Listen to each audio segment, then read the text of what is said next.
నమస్కారం ఘంటారావానికి స్వాగతం. ముందుగా ప్రధానాంశాలు. సర్పవరం పిఎస్ లో అనంతబాబు సుదీర్ఘ విచారణ, ప్రొసీడింగ్స్ అనంతరం కాకినాడ కోర్టుకు తరలింపు.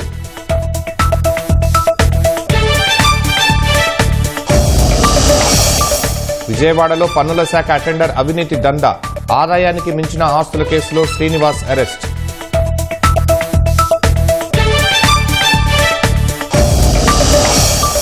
ఏడాది పొడవునా పంటలు పండించేలా ప్రణాళికలు, రైతులకు అధిక ఆదాయం వచ్చేలా చర్యలు చేపట్టాలన్న సీఎం.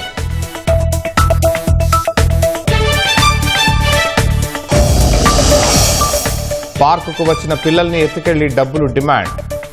మధ్యప్రదేశ్లో 4 కిడ్నాపర్ల అరెస్ట్.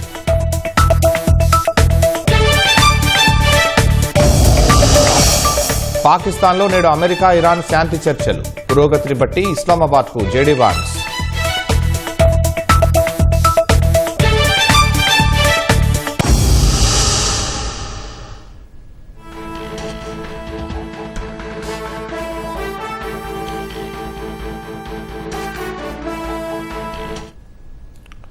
సర్పవరం పిఎస్లో వైసీపీ ఎమ్మెల్సీ అనంతబాబు విచారణ సుదీర్ఘంగా కొనసాగుతోంది. సుబ్రహ్మణ్యం హత్య కేసులో సాక్షులను ప్రభావితం చేశారన్న అభియోగాలపై పోలీసులు ప్రశ్నల వర్షం కురిపిస్తున్నారు.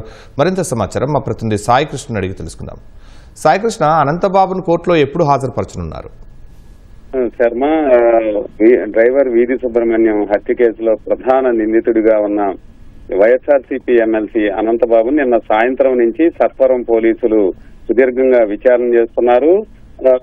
ఆయన్ని రాజమహేంద్రవరం న్యాయస్థానాల వద్ద అదుపులో తీసుకొని కాకినాడ తరలించారు. ఈ మొత్తం కూడా ఎందుకు సాక్షుల్ని ప్రభావితం చేశారు, సుప్రీంకోర్టు ఇచ్చిన షరతులతో కూడిన బెయిల్ పై స్వేచ్ఛగా తిరుగుతున్న సమయంలో మీరు ఈ ఎట్టి పరిస్థితుల్లో సాక్షుల జోలికి రావద్దని షరతులు విధించినప్పటికీ ఎందుకు ఉల్లంఘించారనేది పోలీసులు ప్రధానంగా ప్రశ్నలు సంధించినట్టు తెలుస్తోంది.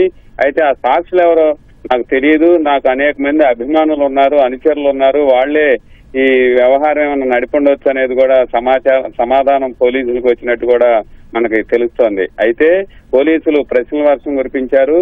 ఈ ప్రధాన నిందితుడిగా ఉన్న వ్యక్తి సాక్షుల్ని ఇలా భయభ్రాంతులకు గురి చేయటం, చంపేస్తామని బెదిరించడం, ప్రలోభాలకు గురి చేయటం అనేది చాలా తీవ్రంగా పోలీసులు పరిగణించి అతన్ని తమదైన శైలిలో కూడా కొంత విచారణ చేస్తున్నట్టు కూడా తెలుస్తోంది. సర్పవరం పోలీసులు మరి కాసేపట్లో కాకినాడ జీజీహెచ్ సర్వజన ప్రభుత్వ ఆసుపత్రికి తరలించనున్నారు. అక్కడ కొంత సమయం అయితే పట్టే అవకాశం ఉంది.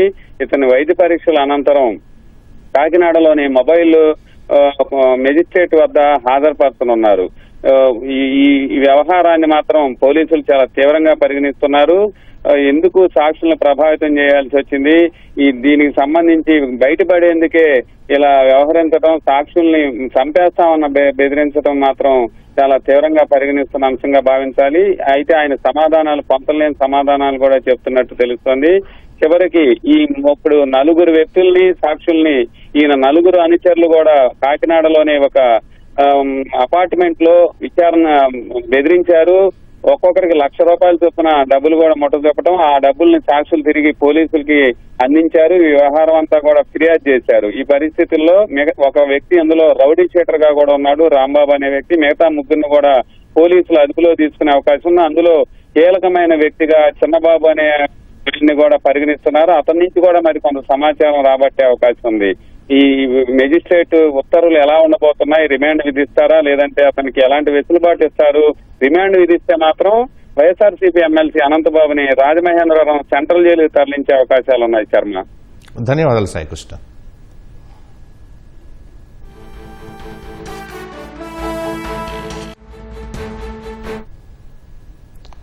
గవర్నర్ అబ్దుల్ నజీర్ అహ్మద్ అస్వస్థతకు గురయ్యారు. కడుపు నొప్పితో బాధపడుతున్న నజీర్ను ఉదయం 5:30 కుటుంబ సభ్యులు తాడేపల్లి మణిపాల్ ఆసుపత్రిలో చేర్చారు. గవర్నర్కు వైద్య పరీక్షలు నిర్వహించిన వైద్యులు కిడ్నీలో రాళ్లు గుర్తించారు. శస్త్రచికిత్స ద్వారా తొలగించాలని చెప్పారు. అయితే ఇవాళ ముఖ్యమైన కార్యక్రమాలు ఉన్నాయని, మరోసారి ఆసుపత్రికి వస్తానని చెప్పి గవర్నర్ వెళ్లిపోయారు.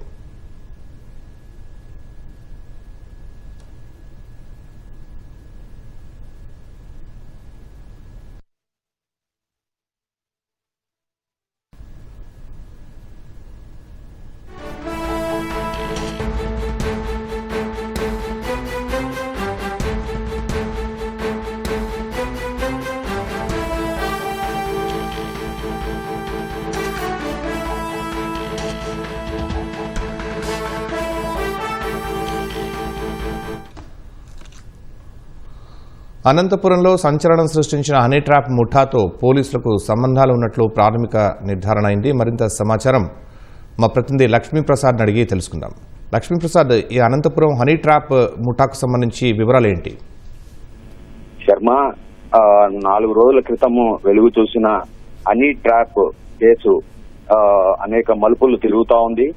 ఈ కేసులో ఇప్పటికే హనీ ట్రాప్ చేస్తూ అంటే వలతో ధనికులను, రియల్ ఎస్టేట్ వ్యాపారులను, తర్వాత విద్యా సంస్థల అధినేతలను వాళ్ళ వల వేసి వాళ్ళ వీడియోలు, ఫోటోలు తీసి, నూడిగా ఉన్న వీడియోలు, ఫోటోలు తీసి వాళ్ళను బెదిరించి డబ్బులు వసూలు చేస్తున్న సంఘటనలపై తొలుత ఒక బాధితుడు రూరల్ పోలీస్ స్టేషన్ లో ఫిర్యాదు చేయడంతో ఇది వెలుగులోకి వచ్చింది. ఉదయ్ భాస్కర్ రెడ్డి అనే బాధితుడు రూరల్ పోలీస్ స్టేషన్ లో ఫిర్యాదు చేయడంతో ఇది బయటకు వచ్చింది. ఈ క్రమంలో తొలుత ఒక మహిళను పోలీసులు అదుపులోకి తీసుకొని విచారించి రిమాండ్ కు పంపించారు. అనంతరం మరో 3 మహిళలతో పాటు మరో వ్యక్తిని అదుపులోకి తీసుకొని 2 రోజుల క్రితము రిమాండ్ కు పంపించారు. మొత్తం ఆ గ్యాంగ్ లో ఉన్న 5 మందిని అదుపులోకి తీసుకొని రిమాండ్ కు పంపించడం జరిగింది. అదే విధంగా దీనికి మొత్తం ఎవరెవరు ధనికులు ఉన్నారు, ఎవరు హనీ ట్రాప్ లో పడే అవకాశం ఉంది అన్న జాబితాను సేకరించి ఈ ముఠాను నడుపుతున్న వైకాపా నాయకుడు నరేందర్ రెడ్డిని పోలీసులు అదుపులో ఉంచుకొని విచారిస్తున్నట్లు సమాచారం. దాదాపు 2 రోజులుగా వైకాపా నాయకుడు నరేందర్ రెడ్డిని విచారిస్తున్నారు. ఈ నేపథ్యంలోనే అసలు ఇంత ముఠా జరుగుతున్నా కనీస సమాచారం లేకుండా పోలీసులు ఎందుకున్నారు, ఎలా దీని మీద దృష్టి పెట్టకుండా ఉన్నారనే కోణంలో కూడా పోలీస్ శాఖ లోతుగా పరిశీలన చేయడంతో అనేక విషయాలు, అంటే పోలీసు శాఖలో కూడా కొంతమంది ఈ ముఠాకు సహకరిస్తూ బాధితులు వెళ్లి ఫిర్యాదు చేసినా ఫిర్యాదును స్వీకరించకపోగా బాధితులనే బెదిరించి పంపించిన సంఘటనలు కూడా పోలీసుల అధికారుల దృష్టికి వచ్చాయి. దీంతో అసలు దీని వెనుక పోలీసులు ఎవరెవరు ఈ హనీ ట్రాప్ ముఠాకు సహకారం అందిస్తున్నారనే కోణంలో శిక్షణ ఐపీఎస్ అధికారిని సంజీవ్ను దీనికి లోతుగా విచారణ చేయాలని ఆదేశించడం జరిగింది. ఆ శిక్షణ ఏఎస్పీ మొత్తం ఈ ముఠా సభ్యులతో విచారణ జరిపి రిమాండ్ కు పంపే ముందు ముఠా సభ్యులను విచారించి పంపించారు. వాళ్ళు ఇచ్చిన సమాచారంతో ఇప్పటికే 2 సిఐలు శ్రీహర్ష, రాప్తాడు సిఐ శ్రీహర్షతో పాటు అనంతపురం 3 టౌన్ సిఐ రాజేంద్రనాథ్ యాదవ్ వీళ్ళిద్దరు కూడా హనీ ట్రాప్ ముఠాతో సంబంధాలు ఉన్నాయని, ఈ ఫిర్యాదుదారులు వెళ్లిన ఫిర్యాదులు తీసుకొని కేసులు నమోదు చేయలేదని ఈ పలు అభియోగాలతో వాళ్ళిద్దరిని విఆర్ కు పంపడం జరిగింది. అదే విధంగా గత 3 రోజులుగా రూరల్ పోలీస్ స్టేషన్ సంబంధించి, అనంతపురం ఇటికలపల్లి పోలీస్ స్టేషన్ సంబంధించి పలువురు 5 పోలీసు, మొత్తం 6 పోలీసులను, దీంట్లో ఏఎస్ఐ, హెడ్ కానిస్టేబుల్, మరో 4 పోలీసులు, మొత్తం 6 మంది పోలీసులను కూడా 3 రోజులుగా పోలీసులు విచారించారు. వీళ్ళు కూడా అంటే ఎక్కడికక్కడ వీళ్ళు ఈ ముఠాతో కలిసి ఈ పోలీసులు పనిచేశారు. ఈ ఎవరైతే ధనికులు వీళ్ళను ఉన్నారో వాళ్ళ నూడ్ వీడియోలు, ఫోటోలు తీసిన తర్వాత వాళ్ళను బెదిరించే క్రమంలో వాళ్ళు ఎదురు తిరిగినప్పుడు ఈ పోలీసులు వీళ్ళు పోయి ముఠాకు సహకరించి బాధితులకు పక్షాన నిలబడాల్సింది పోయి బాధితులకు వ్యతిరేకంగా వ్యవహరించారన్న కోణంలో పోలీసులు విచారణ చేసి 6 మంది పోలీసులను నిన్న విఆర్ కు పంపడం జరిగింది. మొత్తం ఈ కేసులో పోలీసు శాఖ నుంచి ఇప్పటి వరకు 6 పోలీసులతో పాటు 2 సిఐలను, అంటే మొత్తం 8 మందిని విఆర్ కు పంపడం జరిగింది.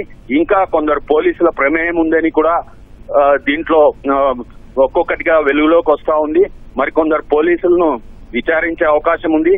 అదే విధంగా దీనికి కీలక నిందితుడు ఫోన్ కాల్ డేటా ఇవన్నీ వైకాపా నాయకుడు నరేందర్ రెడ్డికి సంబంధించి అన్ని ఆధారాలు సేకరించారు. అయితే ఈ రోజు కానీ రేపు కానీ ఆ వైకాపా నాయకుడి మొత్తం ఆధారాలతో అతన్ని అరెస్ట్ చేసే అవకాశం ఉంది. శర్మ, ధన్యవాదాలు లక్ష్మీప్రసాద్.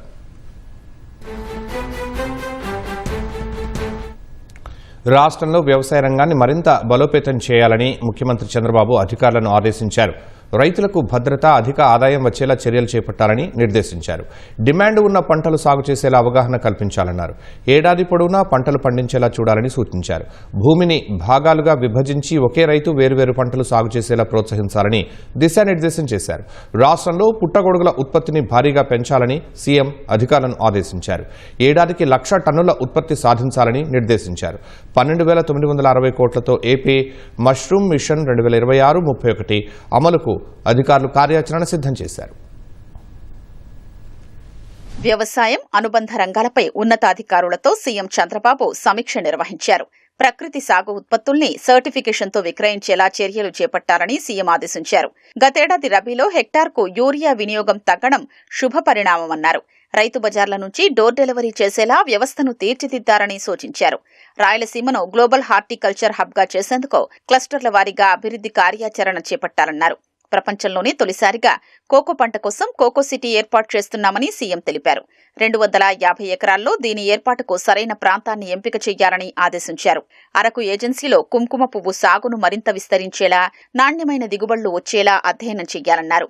ఏపీ మష్రూమ్ మిషన్ 2026-2031 కింద ఏడాదికి 1,00,000 టన్నుల దిగుబడి సాధించాలని లక్ష్యం నిర్దేశించారు. అనంతపురంలో ప్రయోగాత్మకంగా సాగు చేస్తున్న ఆపిల్ పండ్లు రుచికరంగా ఉన్నాయని అధికారులు సీఎంకు చెప్పారు. మరింత విస్తీర్ణంలో సాగు జరిపేలా అక్కడి వాతావరణాన్ని అధ్యయనం చేయాలని సీఎం సూచించారు.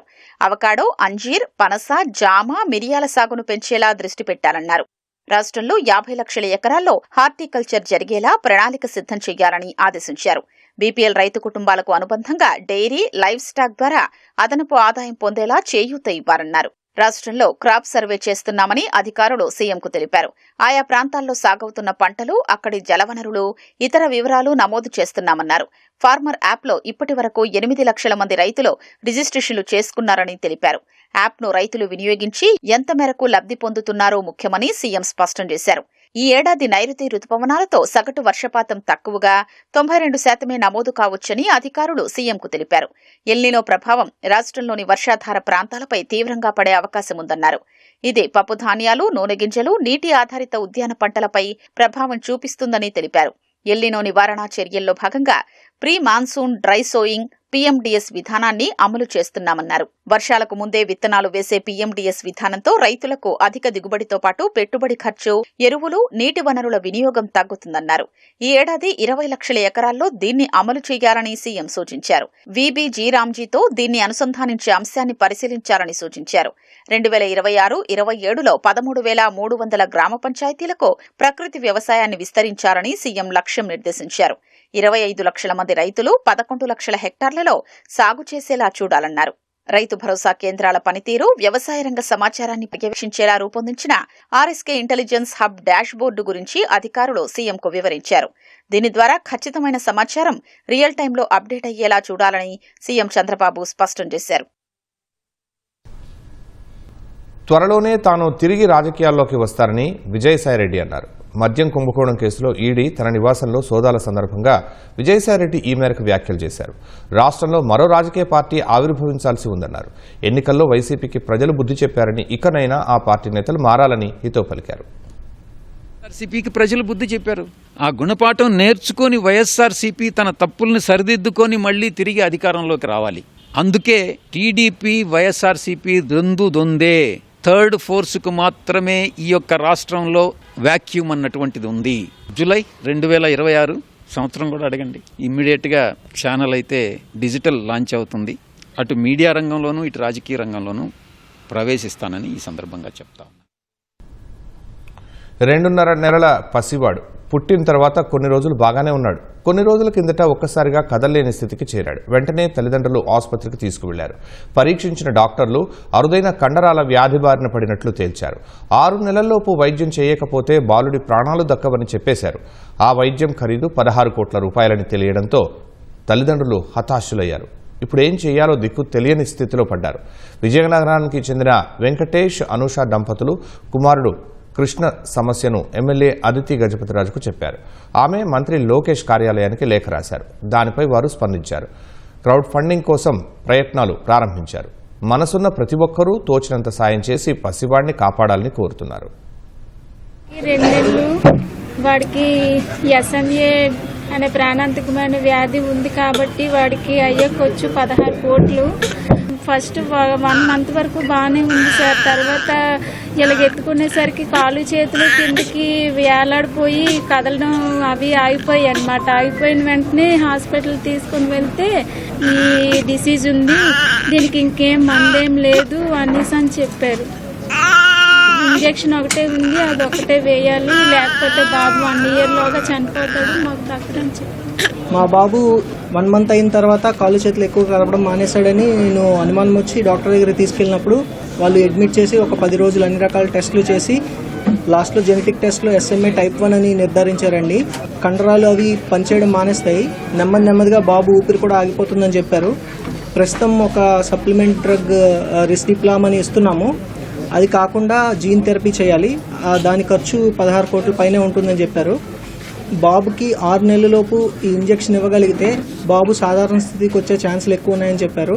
ఈ బాబు కృష్ణకి స్పైనల్ మసిల్ ఎట్రోఫీ అనే ఒక వ్యాధి అనేది ఉన్నది. రేర్ వ్యాధులు ఏదైతే ఉంటుందో వాటికి ఫండ్ రేజింగ్ కోసం ప్రత్యేకంగా లోకేష్ గారు పెట్టారు.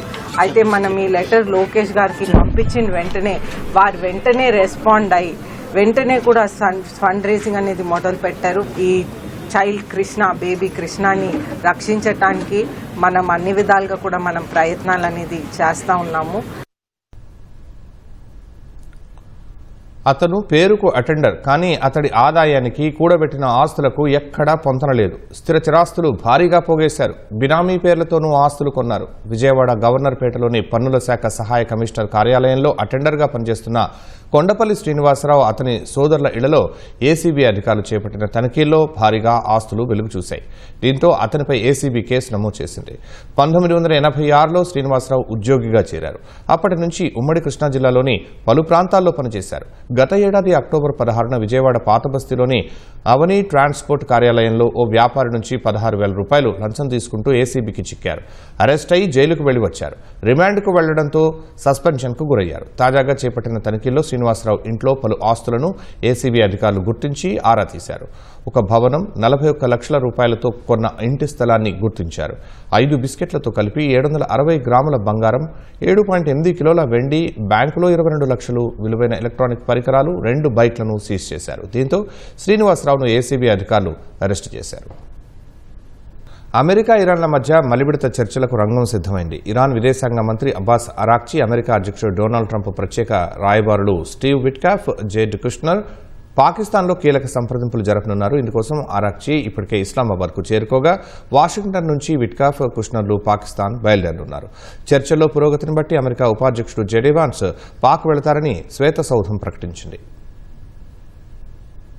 పాకిస్తాన్లోని ఇస్లామాబాద్ వేదికగా అమెరికా, ఇరాన్ మధ్య 2వ విడత శాంతి చర్చలు జరగనున్నాయి.